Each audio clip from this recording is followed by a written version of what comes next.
Entonces, la idea de esta presentación es explicar lo que está pasando en el mercado, de dónde viene el problema, que seguramente todos lo sabemos y de una u otra manera estamos unificados en información, pero entender qué nos puede pasar como industria de consumo masivo, qué ya está pasando y las magnitudes del problema, porque de una u otra manera estamos más dedicados a ver el tema del aislamiento de la población durante marzo y abril y no estamos viendo el problema que se nos viene después. Entonces quiero comenzar ubicando en el contexto del tema que sistemáticamente siempre hemos tenido un problema. Ustedes se acuerdan, por allá en el 2000 íbamos a colapsar por el cambio de las fechas de los computadores. En 2001 fue la gran bomba en Estados Unidos en las Torres Gemelas y el Anthrax en Japón. En 2002 vino el virus del oeste del Nilo. En el 2003 vino el SARS. En 2004 fue el gran tsunami en Asia y todo lo que ocurrió en Singapur.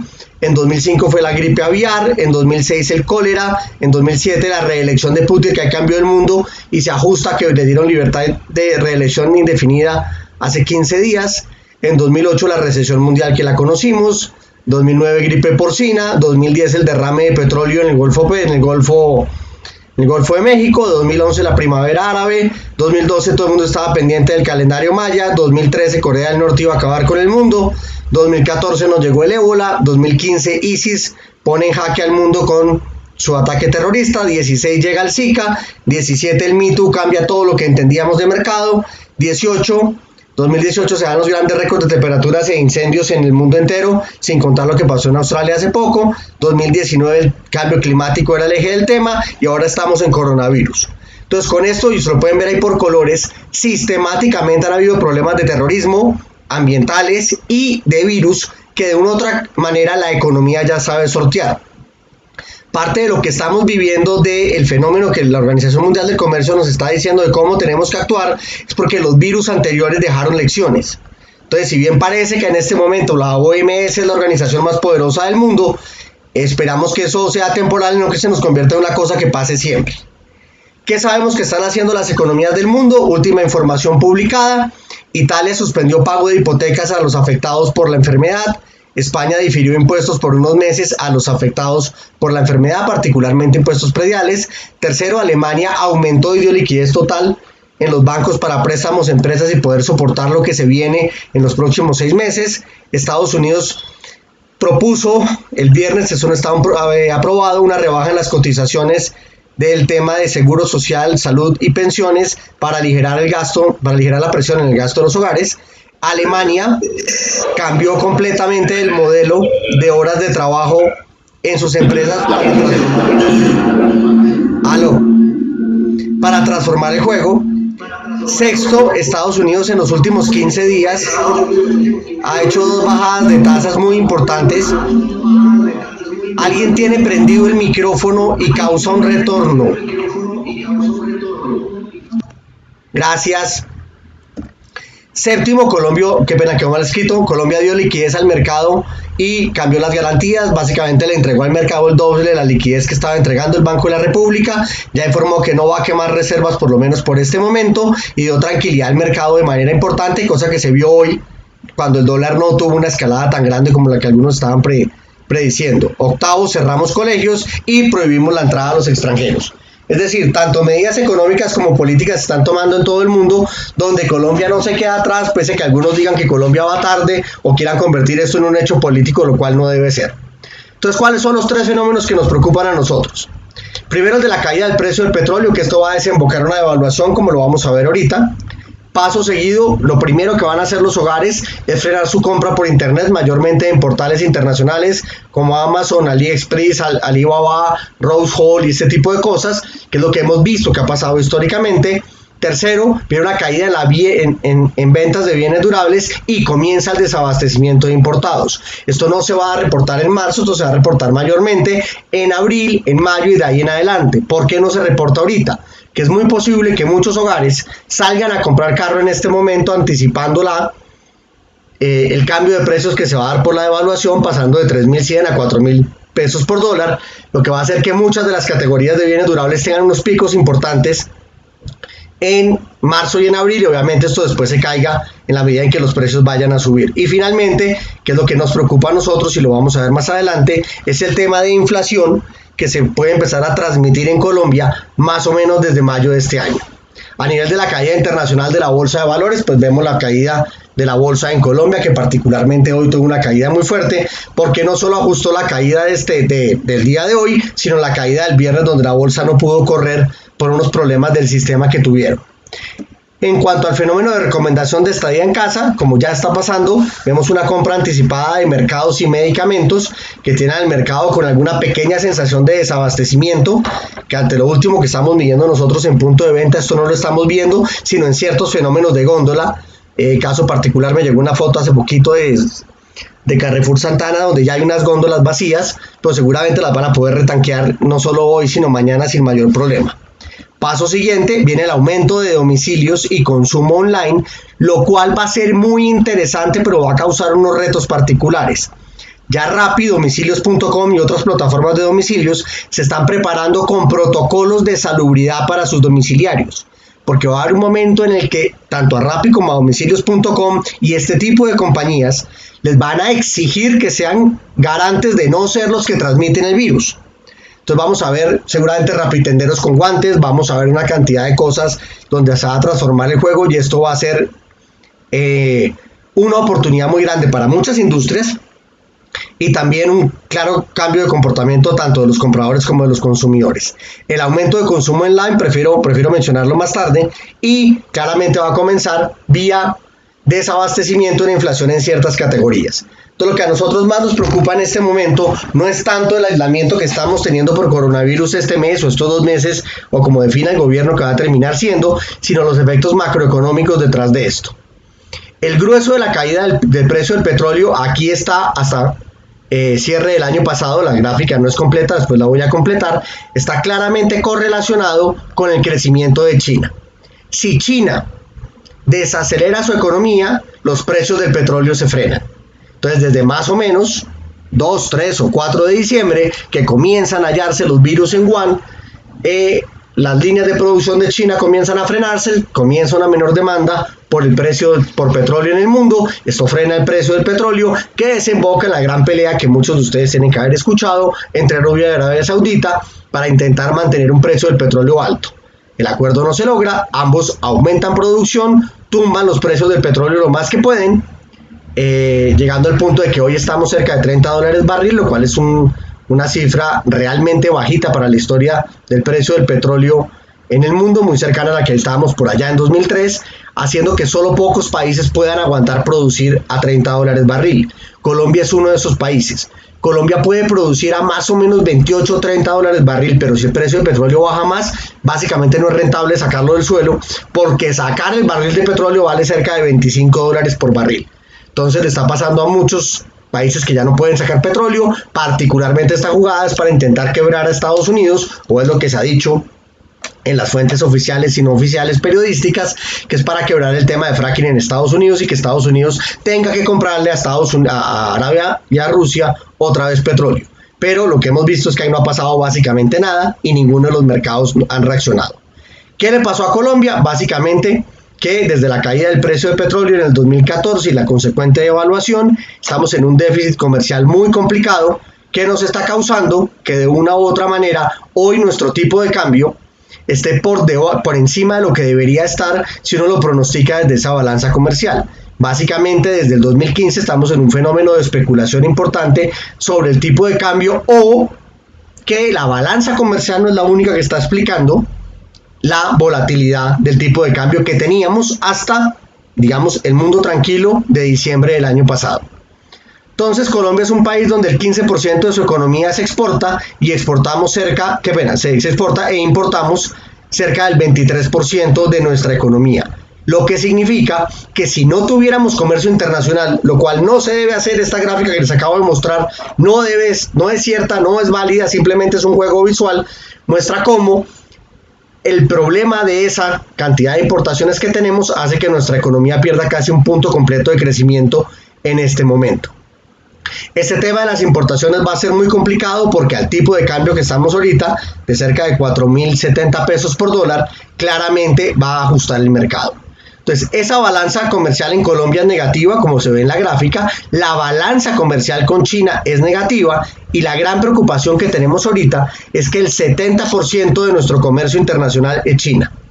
Entonces, cuando nos dicen que China se cierra, que fue lo que pasó en enero, enloqueció al mercado porque cambió las expectativas. De China dependemos en muchos sectores, particularmente a nivel de petróleo. China significa, memoria mía, China significa café, carbón, petróleo.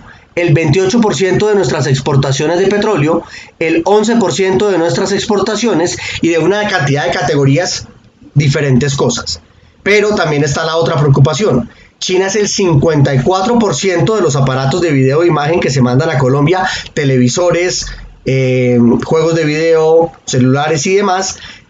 En calzado es el 48%, en algodón es el 33% y en productos químicos inorgánicos el 23%. Esta es una de las grandes preocupaciones que el mercado tiene. Si China no nos puede mandar productos, quedamos con un desabastecimiento de insumos que le va a pegar a la producción. Entonces no solo tenemos el problema del virus, sino el problema de abastecimiento de insumos y de producto final que llega de China, más obviamente lo que hablamos de la devaluación. Entonces China deja de comprar petróleo, se cae el precio del petróleo, se caen las bolsas a nivel mundial, el oro tiene un crecimiento muy fuerte, hasta más o menos hace 15 días, de ahí para allá ha venido en caída por falta de liquidez del mercado, pero de una u otra manera el mercado reaccionó. Colombia no es ajeno a esto. La bolsa de Colombia cayó de manera importante, particularmente hoy como lo mencionaba, y el tipo de cambio, hasta donde alcancé a montar la gráfica, ya estaba en 4.086 pesos. Me imagino que mientras se ha hablado, esto ha tenido transformaciones. Pero esta gráfica que estamos viendo, que ustedes ven a la derecha, pues claramente muestra cómo de diciembre a mediados de marzo, pues básicamente pasamos de 3.500 pesos por dólar a 4.000, siendo una de las devaluaciones más fuertes que hemos tenido. Esto es lo que nos preocupa a nosotros, porque cuando uno tiene esta dinámica de exportaciones de petróleo y esta cantidad de toneladas métricas de petróleo, nos muestra que claramente, dependiendo del peso del petróleo, nosotros sacamos o no sacamos petróleo.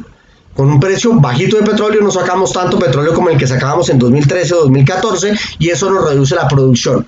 En la medida en que el precio del petróleo siga cayendo, vamos a tener menos producción, el sector de minería va a frenar el PIB y eso está encadenado a una cantidad de industrias que son muy importantes. Afortunadamente en este momento la dependencia en dólares que tenemos por parte de las exportaciones en petróleo es cercano al 35% y no los niveles del 60% en el que estábamos en 2013-2014. Digamos que esa es una pequeña buena noticia, no demasiado grande.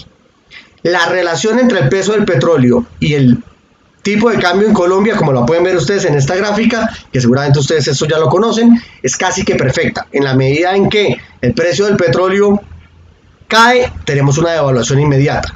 Pero aquí viene un fenómeno importante y es que esta devaluación que estamos teniendo no es la primera vez que la tenemos, sino la tercera vez que la tenemos, lo cual es muy importante de tener presente.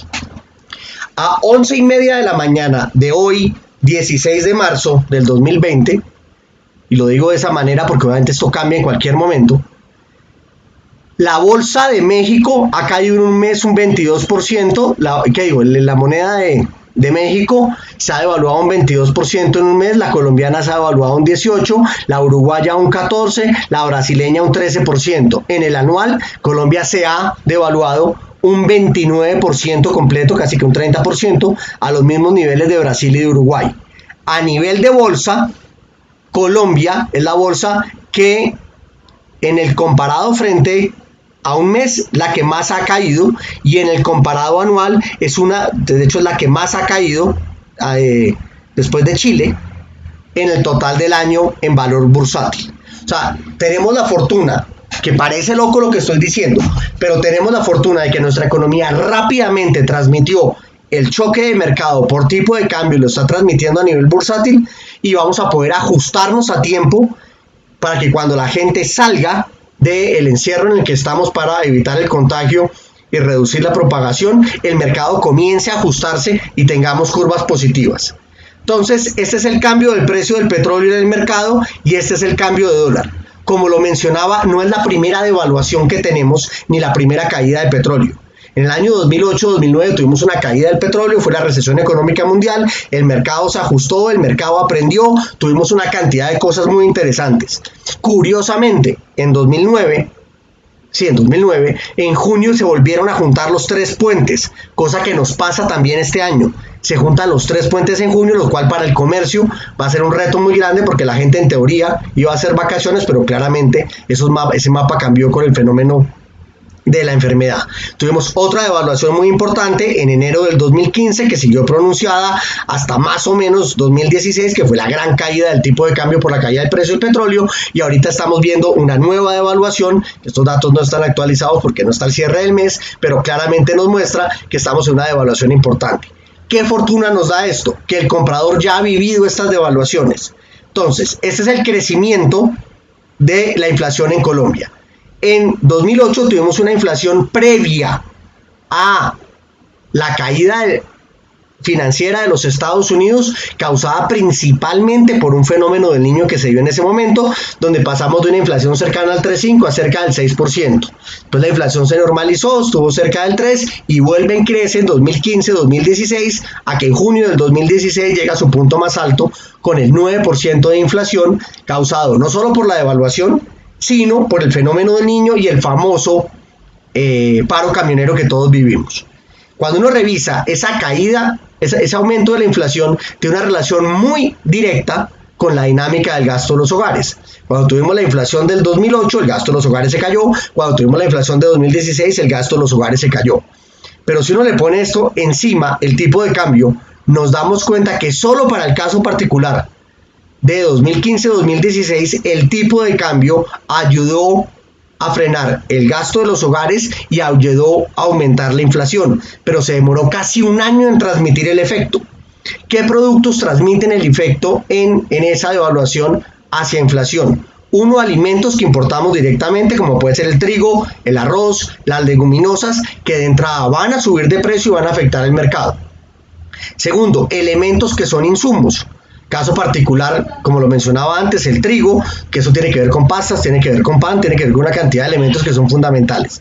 Y solo llega a bienes de consumo final 3 o 4 meses después, dependiendo cómo se hagan los pedidos a los países de origen y cómo llegue el producto a mercado. Entonces, por eso se demora más o menos 12 meses en transmitirse esa inflación de importados a la canasta de los hogares. ¿Cuánto pesan los importados en la canasta de los hogares? Esto está entre el 10 y el 12% dependiendo del mes. Es decir, no es que le pegue un impacto muy grande al consumo de los hogares, pero el tema es ver cuándo le va a pegar y cómo le va a pegar.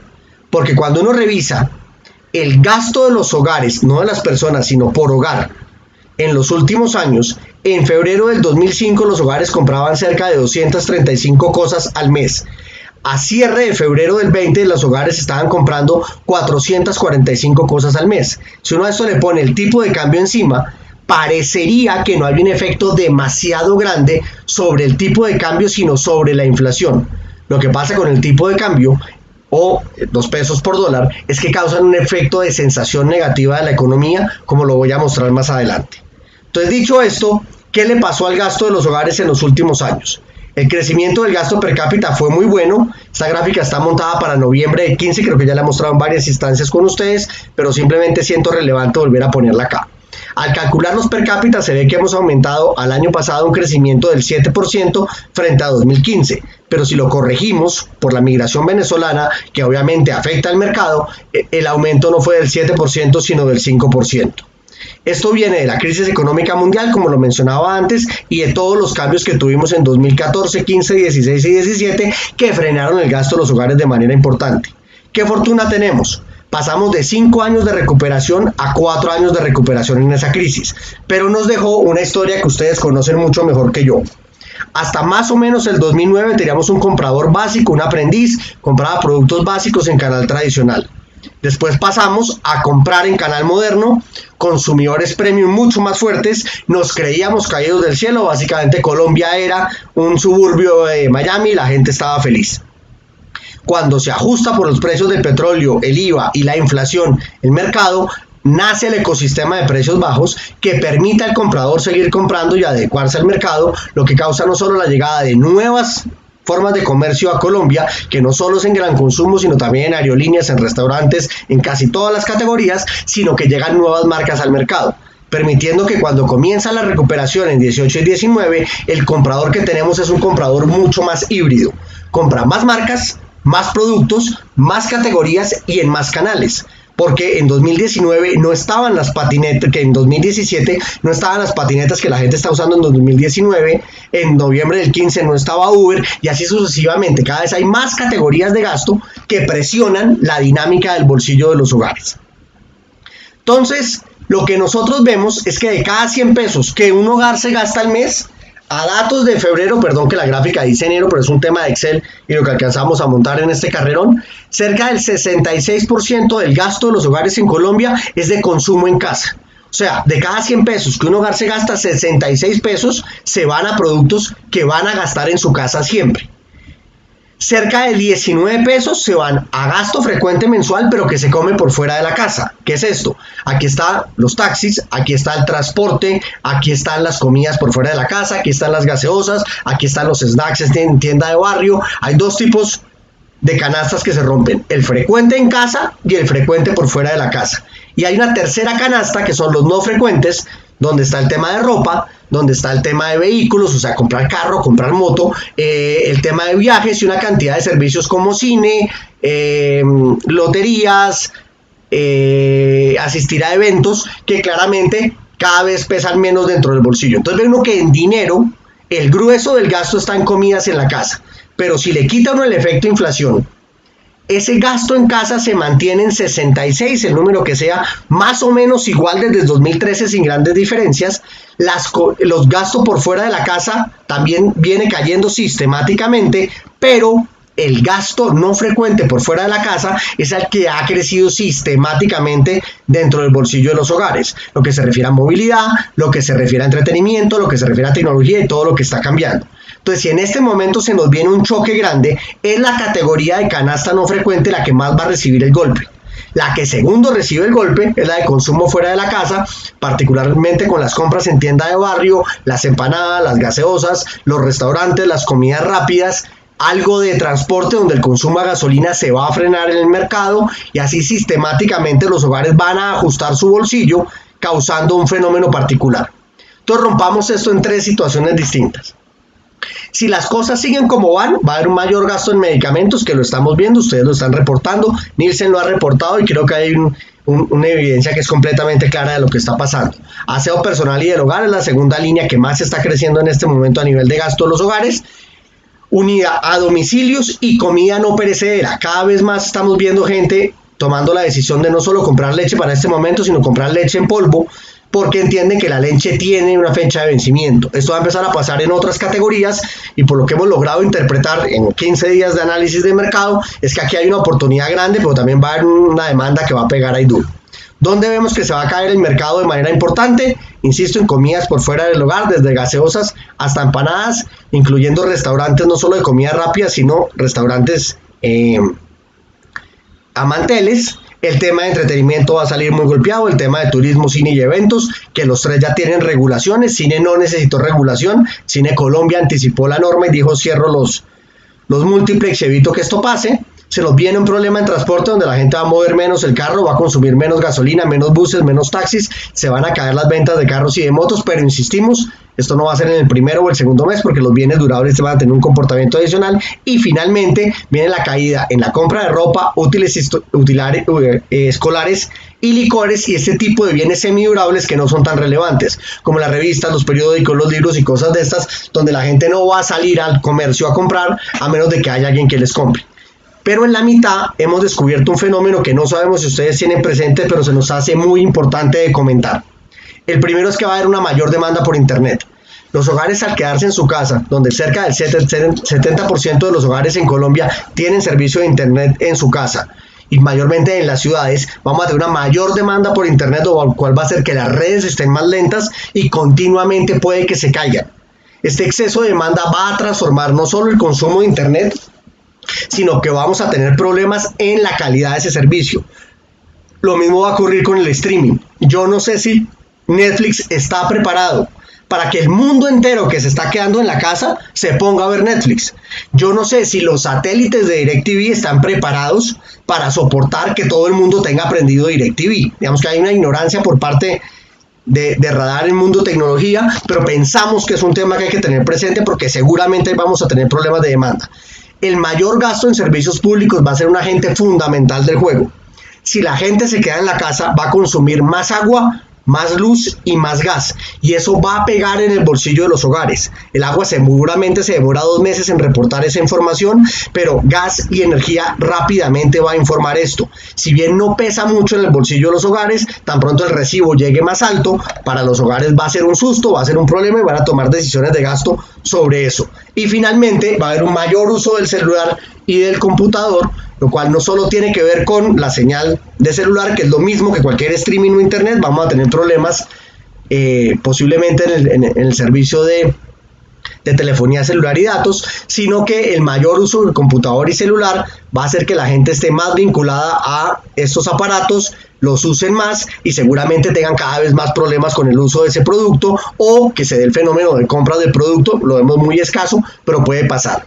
Entonces, este mapa nos cuenta lo que puede pasar en los próximos 2 meses, porque una cosa que es importante es entender lo que está pasando. La confianza del consumidor logró recuperarse en enero, aún no ha sido publicada la de febrero, pero suponemos que va a la baja, y cuando uno le pone el dólar a la confianza del consumidor, ya teniendo el dólar de 4.000 pesos en marzo de este mes, se ve claramente que la confianza del consumidor tiene que caer. Entonces, una cosa es un país a 2.000 pesos por dólar, otra cosa es después de la devaluación, la implementación del IVA, el cambio presidencial, y en este momento estamos en un fenómeno de nueva devaluación. Preparémonos para una caída de confianza del consumidor, que eso lo que va a hacer es hacer que todo el mundo sienta que las cosas van mal, que hay una emotividad negativa sobre el tema y que nos va a afectar. Entonces, Radar tiene hecho este documento, rara vez lo compartimos, pero pensamos que es importante, y es lo que nosotros llamamos el Bristol de Radar. Y es que pasa, o sea, refiriéndose al almanaque Bristol, ese naranjita o rojo que pueden comprar ustedes en los semáforos en los primeros días del año. Sabemos normalmente qué pasa en enero, en febrero, en marzo, cuando hay vacaciones, cuando hay cosas. Entonces, de 1 millón de pesos que se gasta un hogar, sabemos que en enero se gasta un 4% más en temporada escolar, 4.1 también en temporada escolar en febrero, un poquito en marzo, dependiendo de dónde quede, Semana Santa, marzo y abril, Día de la Madre en mayo, es una temporada importante, junio no es tan importante, julio por la llegada de la prima hace una expansión de gasto importante donde la gente paga deudas y anticipa compras. Agosto, septiembre y octubre tiene unas dinámicas positivas porque la gente en segundo semestre compra más que en el primero. Noviembre, la Navidad está comenzando desde antes por el Black Friday y todo lo que ha ocurrido en el mercado, y la Navidad puede ser un gasto superior al 41% del gasto promedio mensual de un hogar. Si a esto le sumamos los pagos de los impuestos que hacen los hogares, claramente el hogar tiene unas presiones que son predecibles en función de sus gastos normales. Entonces, en este momento, ¿qué nos preocupa? Que comienza el pago de predial, comienza el pago de vehículos, y afortunadamente no hay una temporada comercial que vaya a presionar el mercado. Si esto llega hasta mayo, claramente le va a pegar a los presupuestos del Día de la Madre. Si llega a junio, afortunadamente los presupuestos del Día del Padre son bajos, y si eso llegara a julio, que esperamos no llegue a pasar a nivel de que la gente esté quieta en la casa, pues claramente sí le pegaría la oportunidad de la prima. Entonces, cuando uno mira este fenómeno un poco organizado, nuestra estimación es que el impacto de coronavirus como virus tiene que estarse acabando a más tardar mayo. Puede que esto sea antes, puede que esto sea después, porque no es claro si el aplanamiento de la curva permite que el virus desaparezca, o que haya un segundo fenómeno de curva, o que haya una inclinación positiva de la curva, como puede ocurrir con diferentes variables económicas. O solo el mundo entero está intentando entender cómo funciona esto. Todo apuntaría, y lo más probable es que en mayo esto se ha calmado. Pero desde más o menos abril va a comenzar el fenómeno de inflación, donde lo que nosotros calculamos es que la inflación en su punto más alto podríamos estar viéndola en agosto y de repente se nos quede alta de agosto en adelante. ¿Qué es alta? Puede que esté por encima del techo del Banco de la República. Puede que estemos hablando de inflaciones del 4,5 o del 5%. No inflaciones del 6, no inflaciones del 7, no inflaciones del 8. A menos de que el tema de coronavirus alargue más y el dólar llegara a cifras superiores a los 4.500 pesos por dólar. Pero una cosa que es importante recalcar es que claramente coronavirus le va a pegar al gasto de los hogares, eso no tiene discusión. Inflación le va a pegar al gasto de los hogares, eso no tiene discusión. Pero el freno del gasto de los hogares, la desaceleración que nosotros estamos viendo, viene desde enero de este año. porque el año pasado y el antepasado el gasto creció mucho. Entonces ya estábamos comenzando a ver una tasa de crecimiento del gasto más pequeña, pasando del 8.5 en diciembre a 7.3 en enero, 7.3 en febrero. Esperábamos en marzo una caída cercana al 6.5 en crecimiento del gasto. Claramente marzo va a ser un mes muy difícil de leer a nivel de gasto de los hogares, porque no vamos a saber qué efecto fue virus, qué efecto es ciclo normal y qué efecto es el cambio de Semana Santa entre un año y el otro. Marzo va a ser un mes muy difícil de leer, pero es clave entender que la desaceleración del gasto ya había comenzado cuando llegó el fenómeno. Claramente también había comenzado el aumento del precio del dólar y la caída, y causado por la caída del precio del petróleo. Entonces, dicho esto, ¿qué están diciendo operadores grandes como Bancolombia? En este momento, los factores grandes de transmisión se van a dar vía sector real, mayormente por un tema de tipo de cambio de importaciones, porque el resto del mercado no va a tener implicaciones demasiado fuertes. Entonces, Bancolombia, ¿qué dijo? Hagamos un análisis sobre el tipo de cambio. Si el petróleo está a $30 barril, es muy posible que la economía solo crezca un 3,5% y la inflación esté por encima del rango meta del Banco de la República. Si logramos que el precio del petróleo vuelva cerca de los $60 barril, podríamos seguir creciendo al 3.3%. No espera el mercado que el precio sea inferior al 30%, que de repente vamos a ver precios del barril al 28, al 26, sí, puede que temporalmente los veamos. Aquí es clave ver cuál va a ser el valor promedio anual. En este momento estamos en un valor promedio superior al 30%, a $30 barril, lo cual nos pondría más cerca del crecimiento del 3% que de un crecimiento por debajo de eso. Entonces, al ver el dato agregado y haciendo unos supuestos para poder modelar, uno, el tema del coronavirus en Colombia se controla, se acaba el aislamiento y todo lo que pasa en mayo de este año. Dos, el precio del petróleo está por debajo de los $40 barril. Tres, la confianza del consumidor se frena. Y cuarto, el dólar está cerca a los 4.000 pesos por dólar como estamos ahorita, puede que llegue a 3.800 o que se ajuste, pero estando por ahí, lo que nosotros vemos es un crecimiento del gasto de los hogares en dinero, pasando de 9.73 a 9.85 para este año, en inflación pasando de 3.8 a 4.5, nosotros somos menos optimistas que Bancolombia, y el gasto de los hogares tendría un freno donde pasaría del 6% del año pasado al 5.35 para este año en términos reales, teniendo su escenario más bajo en 4.75 y su escenario más alto en un 6%, manteniendo casi que el mismo crecimiento de gasto del año pasado. Entonces nosotros sí vemos una alerta, sí vemos una preocupación, pero lo que más nos preocupa en este momento, antes que el tema de que la gente esté en casa y esté cambiando su comportamiento de consumo y de gasto durante 1, 2 o 3 meses como máximo, es el tema inflacionario que va a llegar después, causado por el tema de importación de insumos, importación de alimentos, importaciones de bienes de consumo final y su consecuente impacto en inflación. Hasta ahí queríamos contarles, no sé si hay alguna pregunta o dije muchas pendejadas y no les llamó la atención.